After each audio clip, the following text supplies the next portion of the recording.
రీతూ చౌదరికి మీకు ఎందుకు గ్యాప్ వచ్చిందండి? రీతూ చౌదరికి నాకు ఏసీబీ ఇష్యూ దగ్గర నుంచి గొడవలు స్టార్ట్ అయినండి. ఏసీబీ వాళ్ళు రీతుకు చాలా లేనిపోయినవన్నీ చెప్పారు, లేనిపోయినవన్నీ క్రియేట్ చేశారు. ఆ అమ్మాయికి లేనిపోని అసలు ఏమంటే ఒక విషయం చెప్తానండి. ఎప్పుడో గతంలో మామూలుగా ఉన్న దాని దగ్గర నుంచి తీసుకొచ్చేసి అమ్మాయికి లేనిపోని చెప్పి భయభ్రాంతులకు గురి చేసినప్పుడు ఏ ఆడపిల్ల కూడా పెళ్లి చేసుకున్నాక 1 ఇయర్కు మేము ఏసీబీ రైడ్ జరిగినంత వరకు రీతు నేను బాగానే ఉన్నామే. ఏసీబీ రైడ్ జరిగిన రోజు నుంచే నాకు గొడవలు స్టార్ట్ అయినాయి. శ్రీకాంత్ వెళ్ళిపోతాడు, జైలుకి వెళ్ళిపోతాడు, పర్మనెంట్గా రాడు అని బెదిరించి భయప్రాంతులకు గురి చేశారు రీతుని. ఆ రోజు నుంచి రీతుకు నాకు మాటలు ఆ తర్వాత 2-3 మంత్స్ మాట్లాడుకున్నాం. ఎవరికైనా భయం ఉంటుంది కదా, ఆడపిల్లకి నాకైనా భయం ఉంటుంది, ఆ అమ్మాయికైనా భయం ఉంటుంది. మీ ఇద్దరు లవ్ మ్యారేజ్ అండి? Inter caste marriage and love marriage? Love marriage అండి. ఓకే. ఆ తర్వాత మీరు మళ్ళీ పెళ్లి చేసుకోలేదు? ఇంకా చేసుకోలేదు, ఇంకా డైవర్స్ అవ్వలేదు రీతుకి. నాకు అట్ ప్రెజెంట్ నడుస్తుంది. మొన్న కూడా మీకు చెప్పాను. కానీ ఒక డాక్యుమెంట్ సింగ్ రిలీజ్ చేసిన దాంట్లో ఒక ప్రాపర్టీ అమ్మాయి పేరు మీద పెట్టినప్పటికీ రీతు ఒక డాక్యుమెంట్ అయితే నేను ఇప్పుడు కూడా చెప్తాను. అది ప్రేమతో చేశారా? ప్రేమతోనే చేశానండి. అది కూడా పవర్ చేశాను. జీపీఏ చేశారు? నేను ఉండట్లేదు అప్పుడు 15 రోజులు బయటకు వెళ్తున్నాను. అప్పుడు ఉన్న పరిస్థితుల్లో నేను చేశాను. నేను ఛత్తీస్గఢ్ వెళ్తున్నాను. ఇప్పుడు ఈ ఎంటైర్ వ్యవహారంలో ఎక్కువగా మీకంటే కూడా ఎక్కువ బదనాం అయింది రీతు చౌదరి. ఆ పాప అమ్మాయికి లేనిపోని ఆపాదించి. ఈరోజు చెప్తున్నాను, మీరు మీడియా ముఖంగా ఫస్ట్ చేయాల్సింది ఏంటంటే రీతు చౌదరికి దీనికి ఎలాంటి సంబంధం లేదు. రీతు చౌదరికి దీనికి ఎలాంటి సంబంధం లేదు. రీతు చౌదరికి అనే వ్యక్తికి వీళ్ళెవరు కూడా తెలియదు. మహా అంటే సింగో 1-2 టైమ్స్ ఆఫీసులోనే ఎక్కడో మామూలుగా అలా కలిసి ఉంటారు తప్ప రీతుకి ఆఫీసర్లకి రీతుకి అసలు ఈ వ్యవస్థ గురించే తెలియదు. ఈ టోటల్గా ఈ ప్రాపర్టీస్ కాస్ట్ ఎంత ఉంటుందండి? ఏసీబీ ఆల్రెడీ ఫ్రీజ్ చేసిందని చెప్తున్నారు కదా. ఏసీబీ అన్ని ఫ్రీజ్ చేసి ప్రాపర్టీస్ అంటే పూర్వం నుంచి ఉన్న ఆస్తులు అంటే పూర్వజిత ఆస్తులు క్యాలిక్యులేషన్ చేయడం అనేది మార్కెట్ వాల్యూ అనేది తెలియడం కష్టం. నేను కొనుక్కొని ఉంటే ఒక 50 లక్షలు, 60 లక్షలు, 30 లక్షలు, 40 లక్షలు చిన్నవి నా పేరు మీద ఉన్నవన్నీ మీరు ఒకసారి చెక్ చేయండి. 20 లక్షలు, 7 లక్షలు, 8 లక్షల ప్రాపర్టీస్ కూడా ఉంటాయి. నేను కొనుక్కుంటాను, అమ్ముకుంటాను. ఏదైనా లిటిగేషన్ ప్రాపర్టీ ఉంటే చేపించుకుంటాను, మాట్లాడతాను. ఎవరో ఒకరితో ఉంటే చెప్పించుకుంటాను. ఓనర్ సైడ్ ఉంటే చేసుకుంటాము. అయితే పని అవుతుంది, లేకపోతే లేదు. మొత్తం రియల్ ఎస్టేట్లో సంపాదించింది, రియల్ ఎస్టేట్లో చేసుకున్నది, దీనిలో సంపాదించింది, దీంట్లో సంపాదించుకున్నానండి. ఓకే. ఇందాక మీరు అన్నారు దొంగలు ఉన్నారు, దొంగలను వదిలేస్తున్నారు. ఎవరు వదిలేశారు ఏంటి? చెప్పండి, మొహమాటం ఏం లేదు. ఏమన్నా నాకు భయం లేదండి. ఇక్కడికే వచ్చాను, డైరెక్ట్గా వచ్చాను. నాకు భయం లేదు. టాపిక్ అనేది మీరు వేరే టాపిక్లోకి తీసుకెళ్లారు. ఆ టాపిక్ మాట్లాడుకుందాం. ఆ టాపిక్ రికార్డింగ్ ఉంది కాబట్టి ఆ టాపిక్ మాట్లాడడానికి నేను కూడా రెడీగానే ఉన్నాను. నాకు తెలియదని నేనేం చెప్పలేదే మీకు. నాకు తెలియదని నేను చెప్పాను. అతను అమ్మాయిలు పిచ్చోడని మాతో చాలాసార్లు చెప్పాడు అతను. అది ఆయన అడగండి పిలిపించినప్పుడు. ఆయన అంటే ఇక్కడ ఒక డీజీపీగా పనిచేసిన వ్యక్తి, అప్పట్లో ఏసీబీ డీజీగా పనిచేసిన వ్యక్తికి సంబంధించిన అల్లుడితో మీకున్న పరిచయాలు ఉన్నాయండి. ఒక చోట ఏమన్నా జరిగితే పోలీసులకు చెప్పుకుంటారండి. అక్కడ కూడా జరగట్లేదంటే డీజీపీ దగ్గరికి పోయి ఫిర్యాదు చేసుకుంటున్నాను.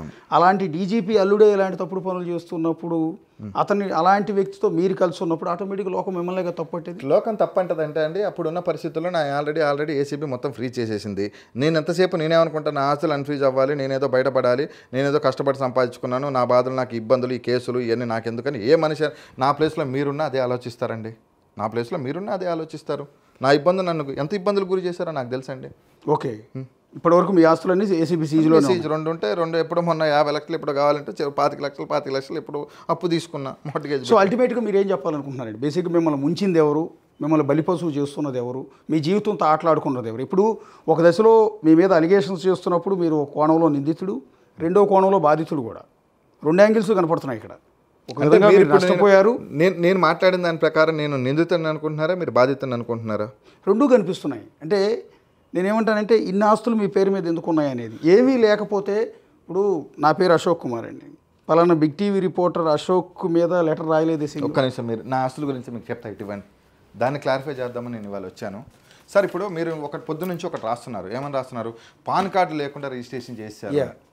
పాన్ కార్డు అనేది ఆధార్ కార్డుకి లింక్ ఉంది. ఈరోజు ఆధార్ కార్డు నెంబర్ ఉంటే పాన్ కార్డు ఎక్కర్లేదు. మన ఏదైనా ఇన్కమ్ ట్యాక్స్ సంబంధించిన ఏదైనా ఉంటే పాన్ కార్డుకు సంబంధించింది ఆధార్ కార్డు లింకే పాన్ కార్డు. నా ఆధార్కి పాన్ కార్డు ఆల్రెడీ ఫ్రీడ్ అయి ఉంది. నాకు ఆల్రెడీ మేము ఇన్కమ్ ట్యాక్స్ పే చేస్తున్నాను. లాస్ట్ 2 ఇయర్స్ నుంచి ఏసీబీ ఫ్రీ చేసింది కాబట్టి నేను ఇన్కమ్ ట్యాక్స్ ఫైల్ చేయలేదు లాస్ట్ 2 ఇయర్స్. అంతకుముందు మేము దాదాపు 15 సంవత్సరాల నుంచి ఇన్కమ్ ట్యాక్స్ పే చేశాము. కావాలంటే మీరు ఐటీకి మీరు ఒక లెటర్ రాసి నాకు సంబంధించిన ఇన్కమ్ ట్యాక్స్ రిటర్న్స్, మా నాన్నగారి రిటర్న్స్ అన్నీ కూడా మీరు తెప్పించుకోండి. తెప్పించుకున్నాక ఒకవేళ నా తప్పో రైటో అనేది మీరు డిసైడ్ చేయండి. ఓకే. పొద్దు నుంచి నేనేదో పాన్ కార్డు లేకుండా చేశాను. ఒక పార్టీషన్ డాక్యుమెంట్ అనేది జరుగుతుంది. అంటే పార్టీషన్ అనేది ఒక 4 వ్యక్తుల మధ్య 3 వ్యక్తుల మధ్య డాక్యుమెంట్ జరుగుతుంది. ఆ తర్వాత రిజిస్ట్రేషన్ అనేది ఖచ్చితంగా వాళ్ళు అమ్మన్నప్పుడు కొన్నప్పుడు మనం జరుగుతుంది. ఇప్పుడు మీరు చెప్పింది ఇది ఏంటి? 25 లక్షల రూపాయలు చీమకుర్తి కామేశ్వరమ్మ అంటే మా బామ్మగారు మా నాన్నగారికి ఇచ్చిన పార్టీషన్. మా నాన్నగారు దగ్గర నుంచి ఇప్పుడు నేను దొంగతనం చేసేవాడిని, దొరతనం చేసే అంటే నా కుటుంబ సభ్యులను పెట్టుకోను కదండి. మీరు అన్నట్టు చెప్పండి. ఓకే. నేను నిజంగా తప్పుడు పని చేసేవాడిని అయితే, నేను తప్పుడు పని చేసామంటే నా కుటుంబ సభ్యుల పేరు పెట్టుకుంటానా, ఎవరైనా పేరు పెట్టుకుంటానా? మీరు చెప్పండి. మీరు ఒకసారి ఆలోచించి, మీరే ఉన్నారు సార్, మీరైతే ఏం చేస్తారు? చీమకుర్తి కామేశ్వర్ అంటే మా నాన్నగారు వాళ్ళ అమ్మ, మా నాన్నగారు వాళ్ళ అమ్మ దగ్గర నుంచి మా నాన్నగారికి వచ్చింది, మా నాన్నగారి దగ్గర నుంచి నాకు వచ్చింది, నా దగ్గర నుంచి రీతుకి నేను పవర్ ఇచ్చా ఆ రోజు. ఆ డాక్యుమెంట్. ఓకే. ఇగో ఈ డాక్యుమెంట్ ఒకటి. ఓకే. ఇది agreement of GPA. This is not a sale deed. Okay. ఇది agreement of sale deed. Only నేను అమ్ముకోవడానికి మాత్రమే పనిచేస్తుంది తప్ప దేనికి పనిచేయదు. ఇది 5.5% ట్యాక్స్ కట్టుకున్నాము. ఇది 50 లక్షల రూపాయలు సంబంధించిన ప్రాపర్టీ. ఇది మేము కొనుక్కున్నాం. ఇప్పటికీ అది ఇబ్బందిలోనే ఉంది. మీరు ఒకసారి మీరు చెక్ చేసుకోండి. ఓకే. ఈ కిషోర్ కుమార్ దగ్గర ఓకే. ఇది కిషోర్ కుమార్ అనే వ్యక్తికి సంబంధించిన ప్రాపర్టీ. ఇది మా నాన్నగారు కొనుక్కున్నారు. సింగ్ గారి బినామీ కిషోర్ కుమార్. ఓకే. సింగ్ గారి బినామీ కిషోర్ కుమార్. సింగ్ నాకు పరిచయస్తుడు కాబట్టి నాకు ఆ రోజు నాకు ఏదైనా అపార్ట్మెంట్ కావాలంటే దీనికి కాగితాలు లేవు, కాగితాలు పోయినాయి శ్రీకాంత్, నువ్వు రిజిస్ట్రేషన్ చేసుకుంటా అంటే, సార్ నాకు రిజిస్ట్రేషన్ చేయండి, ఒక 10 లక్షల రూపాయలు తక్కువకి ఇస్తా అంటే నేను కొనుక్కుంటున్నానని చెప్పి మా నాన్నగారు బ్యాంక్ అకౌంట్ నుంచి కావాలంటే ఆర్టీజీఎస్ నెంబర్లు కూడా డాక్యుమెంట్లో మెన్షన్ చేసి ఉంటాయి, ఒకసారి చెక్ చేయండి. ధనలక్ష్మి బ్యాంకులో కూడా లోన్ ఉంది, ఆ లోన్ కూడా ఫ్రీ చేశారు. ఈ డాక్యుమెంట్. ఓకే. ఇది 7,50,000 తాడిపల్లి సుబ్బారావు నుంచి గాజుల పుష్పకు సంబంధించింది. 7,50,000 రూపాయల డాక్యుమెంట్. ఇది నాకు సంబంధించిందే కాదు, ఇది ఆల్రెడీ అమ్మేసుకున్నారు కూడా. ఓకే. ఇది కూడా సేమ్. ఓకే. ఇంకొకటి, ఇప్పుడు 2,50,00,000 రూపాయలు అనేది మార్టిగేజ్ వాల్యూ. దాదాపు 14 మంది ఇక్కడ ఉన్నాం మేము. 14 మంది కలిసి 2,50,00,000కి మేము మార్టిగేజ్ చేసుకున్నాం. ఇది 14 మంది కలిసి చేసుకుంది. ఈ 10 కోట్ల రూపాయల ప్రాపర్టీ నాది కాదు. ఇది మార్టిగేజ్ డబ్బులు ఇచ్చాం మేము. 2 కోట్ల రూపాయల డబ్బులు మాత్రమే ఇచ్చాం 14 మంది కలిపి. ఆ 14 మంది ఇచ్చిన డబ్బులు ఇది ఆల్రెడీ ఏసీబీ వాళ్ళ దగ్గర నేను డేటా రాసి ఇచ్చేసాను ఆ రోజు. ఇవన్నీ కూడా గత ప్రభుత్వంలోనే ఏసీబీ వాళ్ళు తీసేసుకున్న డేటానే మీరు ముందు పెట్టి నాది ఈ రోజు ఏదో సంపాదించుకున్నట్టు చూపిస్తున్నారు. ఇవన్నీ కూడా గతంలో జరిగిపోయినవే, గతంలో ఉన్నవి ఇవన్నీ కూడా ఏసీబీ వాళ్ళ దగ్గర. ఇదే ఒకటి మీకు చెప్పాల్సింది ఏంటంటే, సబ్ రిజిస్టార్గా తలబడిపోయిన కొమ్ములు తిరిగిన వ్యక్తి సింగ్ అనే వ్యక్తి. సో సింగ్ అనే వ్యక్తి ఇక్కడ పవిత్రుడని ఎవరో కూడా చెప్పట్లేదు. సింగ్ మీద అనేక అలిగేషన్స్ ఉన్నాయి. సింగ్ మీద బెజవాడ మొత్తం అతను చేసే కార్యాలయం. ఇంకొకటి నేనేమంటానంటే, అలాంటి తలబడిపోయి తల ఊడిపోయింది, బొచ్చు కూడా ఊడిపోయింది నెత్తి మీద.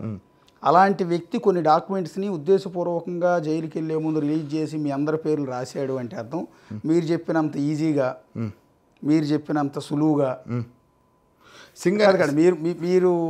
మీరేం చెప్తున్నారంటే, నాది అసలు నేను ఇంత తప్పు కూడా చేయలేదు, నేను శ్రీరామచంద్రుడు లాంటి వాడిని అన్నట్టుగా చెప్తున్నారు. కానీ అంత తలబండిపోయిన సింగ్ మీ మీద ఆరోపణ చేశాడంటే అంత అమాయకత్వంతో చేస్తాడా?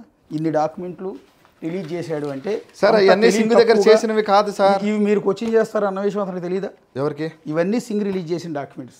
సింగ్ రిలీజ్ చేశాడు. అంత తెలివిగా మీరు వీటన్నిటిని ప్రతి డాక్యుమెంట్ని పట్టుకుని ఇది నాది కాదు, ఇది నాది, ఇది అని చెప్పి నేను చెప్తున్నా కదా సార్, నాకు కాదు. అంత తేలిగ్గా మీరు తప్పించుకునే అవకాశం ఉంటే ఇన్ని డాక్యుమెంట్ రిలీజ్ చేసి అంత సార్ మా పేరు మీద ఉన్న డాక్యుమెంట్లు 5-6 సార్, మిగతావన్నీ వేరే వాళ్ళ పేరు మీద ఉన్నాయి కదా. ఓకే. ఇక్కడ మిమ్మల్ని సూటిగా అడుగుతున్నాండి, సింగ్ కానీ రామారావు, రాఘవరావు వీళ్ళ ముగ్గురుతోనే ఇంకా మిగిలిన సబ్ రిజిస్ట్రార్లతో అందరూ పరిచయం. అందరు నాగేశ్వర, ఇప్పుడు ఉన్న ఇబ్రహీంపట్నం నాగేశ్వర పరిచయమే, తిరువూరు సబ్ రిజిస్ట్రారు జగన్ పరిచయమే, త్రిబుల్ ప్రసాద్ పరిచయమే, ప్రసాద్ గారి పరిచయమే, చైతన్య సార్. ఇప్పుడు టాపిక్ వచ్చింది కాబట్టి మనం వాస్తవం టాపిక్ మాట్లాడుకుందాం. మీరు అంతకుముందు గవర్నమెంట్లో ఏ తప్పు జరగలేదని మీరు అంటున్నారు కదా. అంతకుముందు గవర్నమెంట్లో చైతన్య మీద కేసు ఉన్నప్పుడు పడమట సబ్ రిజిస్టర్ ఆఫీసులో నైట్ ఎఫ్ఐఆర్ ఆపేసి నైట్ ఎందుకు చైతన్యాన్ని ఏసీబీ వాళ్ళు పట్టుకుందామని చెప్పేసి ఆ క్షణంలో ఎందుకు ఆగిపోయారు ఏసీబీ వాళ్ళకి? ఎవరి వల్ల ఆగిపోయారు ఏసీబీ వాళ్ళు? ఇంకో సబ్ రిజిస్టర్ పడమట సబ్ రిజిస్టర్ రాఘవరావు తర్వాత పడమట సబ్ రిజిస్టర్ చైతన్యాన్ని ఏపీయటం కోసం రాఘవరావు మీద రైడ్ జరిగింది. ఓకే. పోస్టింగ్ కోసం. రాఘవరావు ఎవరైనా ఐపీఎస్ అధికారికి తమ్ముడు, ఆయన ఐపీఎస్ అధికారికి బంధువు కాదు, ఐపీఎస్ అధికారికి చాలా క్లోజ్. ఓకే. నేను ఆయన పేరు చెప్పాలనుకోవట్లేదు, ఎందుకంటే ఇది 2014-19 టీడీపీ హయాంలో. ఓకే. మరి ఆ రోజు ఎందుకు చైతన్య మీద అయిన ఎఫ్ఐఆర్ని ఎందుకు ఆపేశారు? పిహెచ్డి రామకృష్ణ గారిని అడగండి ఒకసారి, ఆయన సిన్సియర్ ఆఫీసరే. నాకు తెలిసినంతవరకు ఆయన కలుద్దామని చాలాసార్లు నా బాధ చెప్పుకుందామని నేను వెళ్తే ఏ రోజు ఆయన నన్ను కింద ఆఫీసర్లు జేడీ గారు కానీ వాళ్ళు ఎవరు కూడా నన్ను పోనిచ్చేవాళ్ళు కాదే. For more videos like this, subscribe Big TV channel.